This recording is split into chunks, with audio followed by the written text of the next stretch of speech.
Today's lesson is on systems of equations using substitution.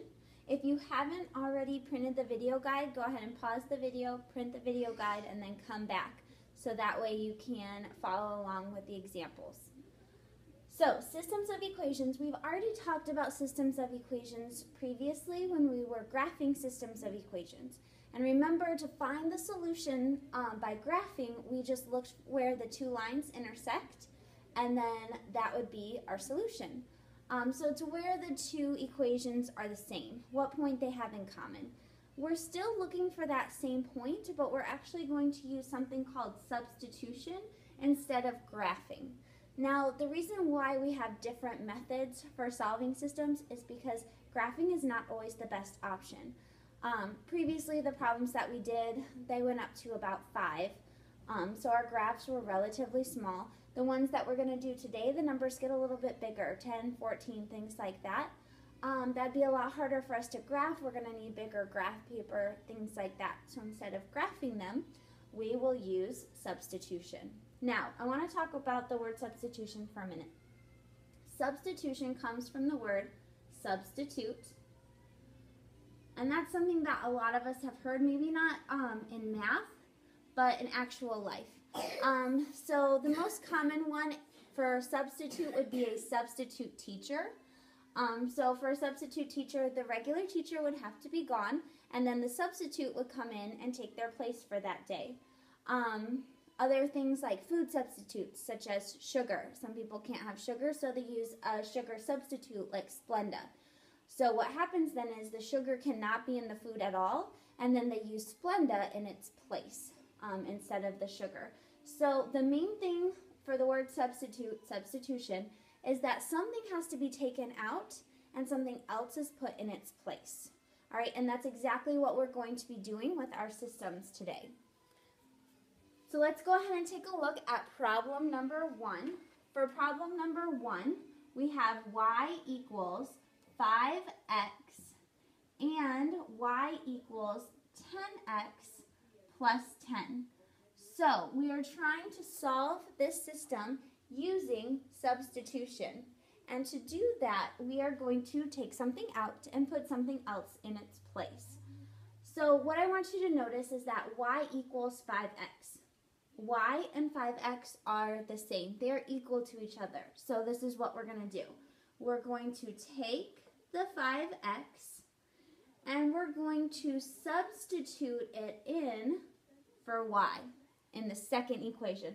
So literally, I'm taking y completely out of this second equation and imposing the 5x in its place, just dropping it right in there. So instead of y, I will put 5x because that's what y is equal to. They are the same. So take it out, put 5x in its place. Everything else about the equation stays the same. So after the y comes an equal sign. That stays the same. The only thing I changed was the y. So my equal sign comes down. After that, I have 10x. After the 10x, there's a plus 10. Again, all of that stays the same. The only part I changed was the y. From here, it's just a basic equation. All right? So I'm solving these two simultaneously. I'm just taking out the y, putting 5x in its place, and now I just solve for x. So to solve for x, I need all of my letters on the left-hand side. So I'm going to cancel out the 10x. The opposite of 10x would be negative 10x or minus 10x on both sides. So 5x minus 10x is a negative 5x equals, these 10x's cancel, and I bring 10 down. We're almost done solving for x. All we have is this negative 5 that needs to be canceled. They're right next to each other, so that means multiplication. The opposite is to divide. So I'm going to divide both sides by negative 5. My negative 5's on the left cancel out, and I get x equals 10 divided by negative 5 is negative 2. Now we are not finished here. Remember, we were finding the place where the two lines cross. There is an x coordinate, there is also a y coordinate. You have to have both coordinates, x and y. We're halfway there, okay? So we have our x. Now, to find y, we are going to use substitution again. But this time, we are going to substitute in for x. I know that x is -2. So what I'm going to do is I'm going to pick whichever equation, first or second, doesn't matter. I'm going to pick the one that looks easier. And to me, the first one looks easier because it's a 5 instead of 10s. I'm going to pick the smaller numbers. All right, so I'm going to pick the first one, and I'm going to have y equals 5. This all stays the same. Y equals 5 stays the same. The only part you change is the x. X only. So instead of x, I'm going to put -2. And I'm going to go ahead and put that in parentheses so that I don't forget they're right next to each other. So I need to multiply. So to solve for y, I need to do this multiplication. 5 times -2 is -10. And that's it. So written as a point, because remember, this is where the two lines intersect on the graph. The x coordinate comes first, -2. The y coordinate comes second, -10. This is my solution. That would be the point on the graph where the two lines cross, at -2, -10. Now again, the reason why we didn't graph this is because our graphs did not go down to -10. They stopped at -5. So this is just another way to solve a system using something other than graphing, because graphing is not always the best choice. So our answer for problem number 1 is -2, -10. For problem number 2, our equations are y equals -4x minus 10 and y equals 2x plus 14. We're still going to use substitution to go ahead and solve this system of equations, which means we have to identify what y is equal to. So y equals -4x minus 10, all of it. I'm going to go ahead and box in all of that because that's what I'm going to substitute in for y in the second equation. So remember, substitution means take something completely out and replace it with something else. So the y is now completely removed. I'm going to put -4x minus 10 in the place of y. Everything else about this equation stays exactly the same. So the equal sign, the 2x, and the plus 14 all stay exactly the same. The only thing that I changed is the y. So now all I have is x variables, so I can actually solve this equation. So that means I need to get my letters together. I'm going to move my 2x over to the left side. So it's a positive 2x. The opposite would be -2x. So -2x on both sides. -4x and -2x, the signs are the same. So I add those, keep the sign of the bigger number, -6x. The minus 10 just comes down, equals, the 2x's cancel and the 14 drops down. Now I need to get rid of the minus 10. Letters on the left, I like the numbers on the right. So minus 10, the opposite would be plus 10, so that I can get it to cancel. So I add 10 to both sides. My minus 10 and my plus 10 cancel out. Those are 0. The -6x comes down.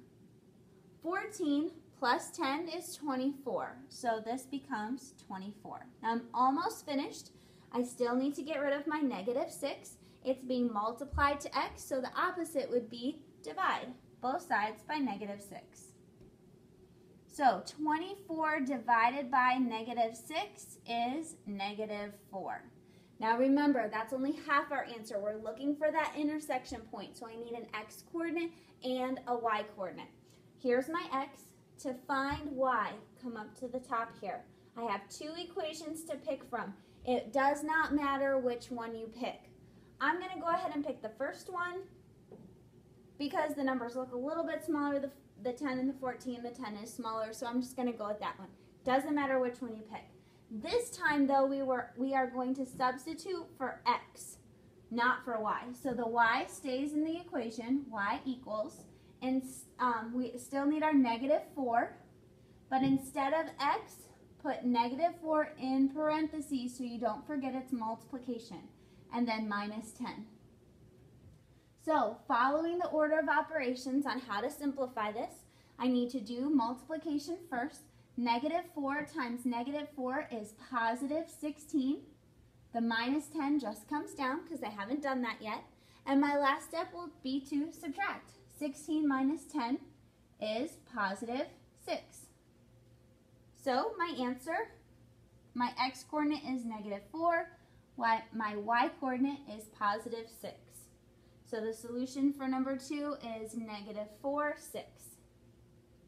For problem number 3, our equations are y equals 5x minus 20 and y equals negative 6x plus 13. Again, I want to point out that these numbers are quite a bit larger than the ones that we were dealing with when we were graphing. And so doing substitution is just an easier way of solving the problem. That way we don't have to have those huge graphs to try to figure out where the two lines cross. Now, substitution, we need to know what y is equal to. It is equal to 5x minus 20, all of it. So I'm going to take the 5x minus 20 and plug it in for y in the second equation. Everything else about the second equation stays the same. So instead of y, we put 5x minus 20, but then the equal sign, the negative 6x, and the positive 13 all stays the same. So I only change this part right here, the y. So to solve this, I need to go ahead and get my letters on the left-hand side. Negative 6x, the opposite would be positive 6x. Positive 6x here and positive 6x here. 5x and positive 6x, add those, the signs are the same, and we get positive 11x. The minus 20 just comes down. My 6x's cancel, and the 13 also drops down.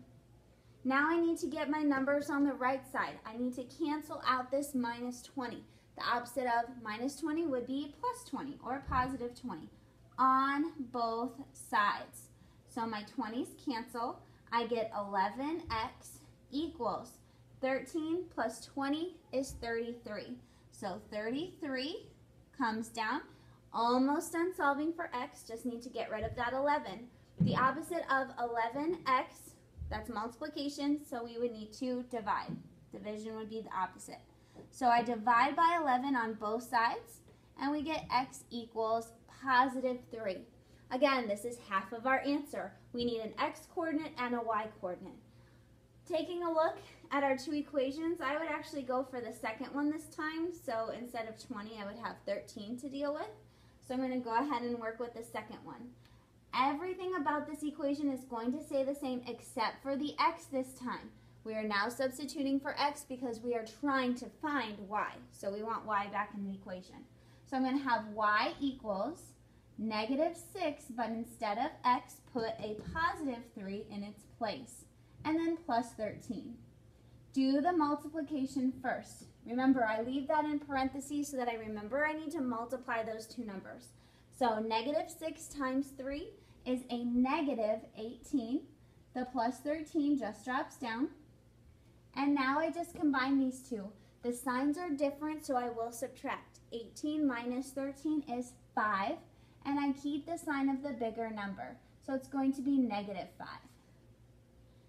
Now remember, this is an intersection point where they cross, so I need x-coordinate and a y-coordinate.